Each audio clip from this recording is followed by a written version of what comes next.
Yes, mbahaye ikaze ku muyoboro wa Izabikora ni Jean Claude. Uyu munsi reka turebere hamwe by'umwihariko amakuru yihutirwa ku bakinnyi b'Abanyarwanda, by'umwihariko abakinnyi b'ikipe y'igihugu Amavubi bakina hanze y'u Rwanda. Reka duhere ku mukinnyi witwa Hakim Sahab. Hakim Sahab akina mu cyiciro cya kabiri mu Bubiligi, akinira ikipe iri mu cyiciro cya kabiri mu Bubiligi, ni ikipe iri ku mwanya wa nyuma. Ni amakipe 16 akinira ikipe iri ku mwanya wa 16. Iyo kipe ifite amanota 18. Iyo kipe ifunda izindi kuko iya 15 ifite amanota 19 yonyine, hanyuma iya Hakim Sahab ifite amanota 18 gusa n'umwenda w'ibitego 32. Uyu munsi rero bari bafite umukino bakinnyemo n'ikipe ya K-Gent, aho K-Gent yatsinze ikipe ya Hakim Sahab ibitego 3-2.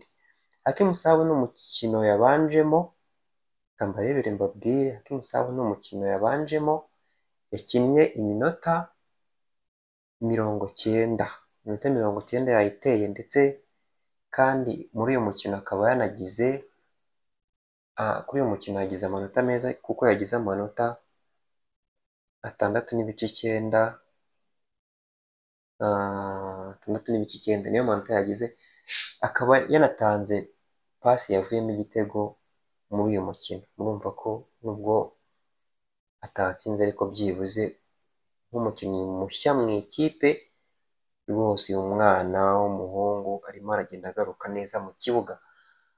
Uyu muhungu rero twizere ko mu kwezi kwa gatatu umutoza mushya, nubwo tutaramumenya w'Amavubi, azaba amwifashisha cyane ko rwose ubona ko ari umukinnyi u Rwanda rutegerejeho byinshi cyane mu minsi izaza. Hakim Sahab akaba yari umukinnyi w'ikipe ya Standard de Liège, ariko kubera ikibazo cy'umwanya wo kubanzamo muke atabonye bitewe n'abakinnyi bafite benshi, akaba uyu mukinnyi baraje kumutiza kuri iriya kipe iri ku mwanya wa nyuma. Reka twihute cyane tujye ku mukinnyi witwa Mutsinzi Ange Jimmy. Mutsinzi Ange Jimmy ku itariki 15 z'uku kwezi, ubwo ikipe yari mu kibuga yitwa Zira yatsinze ikipe ibitego 3-0. Ikipe ya Mutsinzi rwose yitwaye neza ahangaha. Ikipe ya Mutsinzi Ange Jimmy yakinnye n'ikipe yitwa aya mazina yo muri Azerbaijan ntabwo wapfa kuyamenya, ariko ubona ko ari ikipe ikomeye cyane, ikipe ya Mutsinzi Ange Jimmy, kuko iri ku mwanya, mbarebere mbabwire, ikipe ya Mutsinzi Ange iri ku mwanya wa 3 n'amanota 42, aho ikipe ya mbere ari Karabag ifite amanota 56, izigamye ibitego 45. Ikipe ya kabiri ni Arazi ifite amanota 48, izigamye ibitego 7. Ikipe ya Zira Football Club iri ku mwanya wa 3 n'amanota 42, izigamye ibitego 7. Iyi kipe ya Zira yakinnye umukino ku itariki 15 itsinda ibitego 3-0. Umukinnyi Ange Jimmy wacu reka turebe niba yakinnye. Uyu mukinnyi Ange yakinnye iminota 90 ndetse yagize n'amanota meza, aho afite amanota 7.5. Murumva ko abazi ibijyanye na rating, uburyo baratinga abakinnyi, Mutsinzi Ange Jimmy afite amanota 7.5, yagize amanota meza cyane. Amavubi rwose ahangaha ntekereza ko azayafasha byinshi mu kwezi gutaha. Abakinnyi bakina hanze bakomeje kwitwara neza cyane. Mutsinzi Ange ni umukinnyi ukina iminota yose, ntabwo ajya asimburwa rwose, ni umusitata mu ikipe ye. Reka tumwifurize ishya n'ihirwe hariya hakurya iri Rwotamasimbi muri Azerbaijan, akomeze yitware neza, akomeze yimane u Rwanda ruhagararire neza uyu mukinnyi w'ikipe y'igihugu Amavubi. Reka turebe umukinnyi witwa Manzi Thierry. Manzi Thierry mu ikipe ye aherereyemo ya Al Ahly Tripoli. Ikipe yakinnye ku itariki 12 z'uku kwezi, ikina n'ikipe yitwa Asaria, amakipe yo mu Barabu rwose aba yihariye. Iyi kipe yitwa Asaria yatsinzwe na Al Ahly Tripoli ibitego 2-1. Umusitata umusitata uyu mukinnyi wacu w'Amavubi witwa Manzi Thierry ntabwo yigeze abanza mu kibuga iminota 90.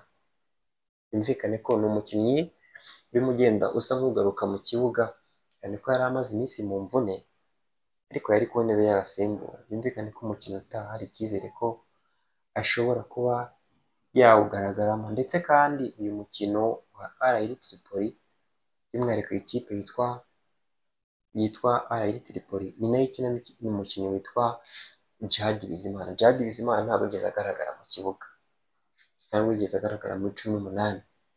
Byumvikane buriya hari byinshi umutoza ataramubonaho amukeneyeho, ariko buriya bizagenda biza nta gihe rirarenga, cyane ko ari umukinnyi baguze kandi ari umukinnyi wakinaga. Umukinnyi witwa Raphael Yorke mu ikipe ya ZFC, ni ikipe ikina icyiciro cya mbere mu gihugu cya Egypte, Misiri.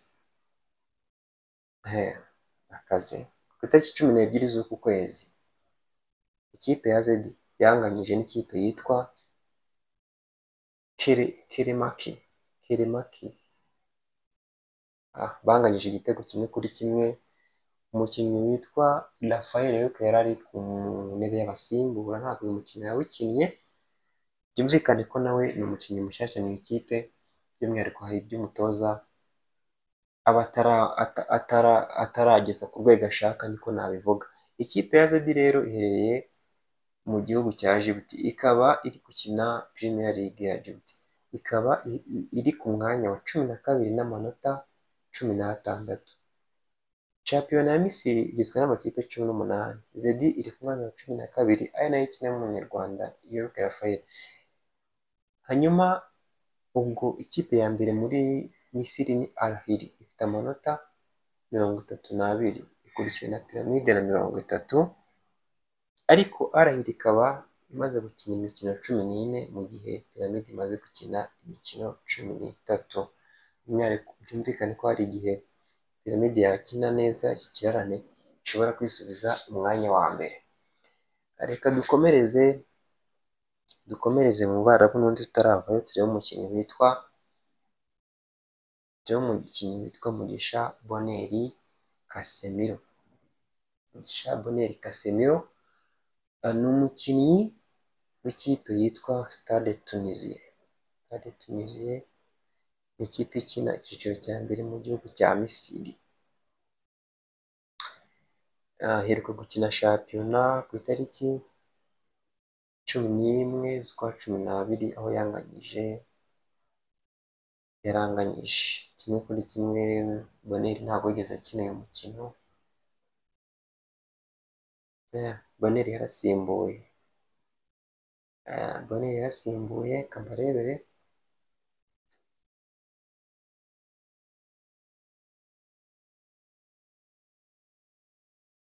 Ntabwo Bonheur uno mukino yigeze awukina, ntabwo yawukinnye rwose, ndabibonye. Hanyuma ikipe ya Stade Tunisien iri ku mwanya wa 6 na 36 izigamye ibitego 10. Stade Tunisien kandi ikaba yakinnye igikombe cy'igihugu ku itariki uyu munsi. Stade Tunisien yakinnye igikombe cy'igihugu aho yatsinzwe na Esperance de Tunis ibitego 2-0. Mugisha Bonheur ntabwo akinnye. Mugisha Bonheur yakinnyeho, yasimbuwe ku munota kangahe, reka mbarebe, ku munota 64 nibwo yasimbuwe rwose, yasimbuwe cyane umukinnyi witwa Ndao. Undi mukinnyi twarebaho ni nde? Undi mukinnyi twarebaho ni umukinnyi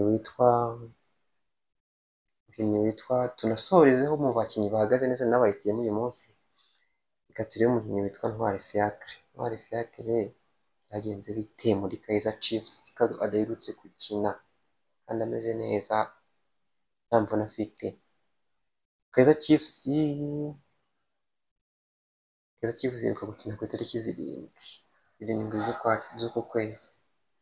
Biragaragara ko yari bwirirwa gukina Premiership muri shampiyona yaho. Kaizer Chiefs ikaba yaratsinze Stellenbosch yatsinze igitego kimwe ku busa. Intwari Fiacre yari ku ntebe y'abasimbura, aho Kaizer Chiefs iri ku mwanya wa gatandatu n'amanota 25 mu mikino 17. Mamelodi ya mbere ifite 42 mu mikino 16. Ikipe ya nyuma ni Low Arm umwanya wa 16 n'amanota 8. Reka rero dutegereze aho umutoza w'ikipe y'igihugu Amavubi azabahamagara, tuzarebe ko muri aba bakinnyi bose hari umukinnyi azaba agenderaho by'umwihariko muri aba bakinnyi bari gukina hanze. Bifurije amahoro y'Imana. Amakuru y'imikino nakagaruka, by'umwihariko twongera kurebera hamwe abakinnyi b'Abanyarwanda bakina hanze uko bazaba bitwaye ku munsi uzakurikira weekend itaha. Bifurije amahoro y'Imana, mukomeze mugire ibihe byiza.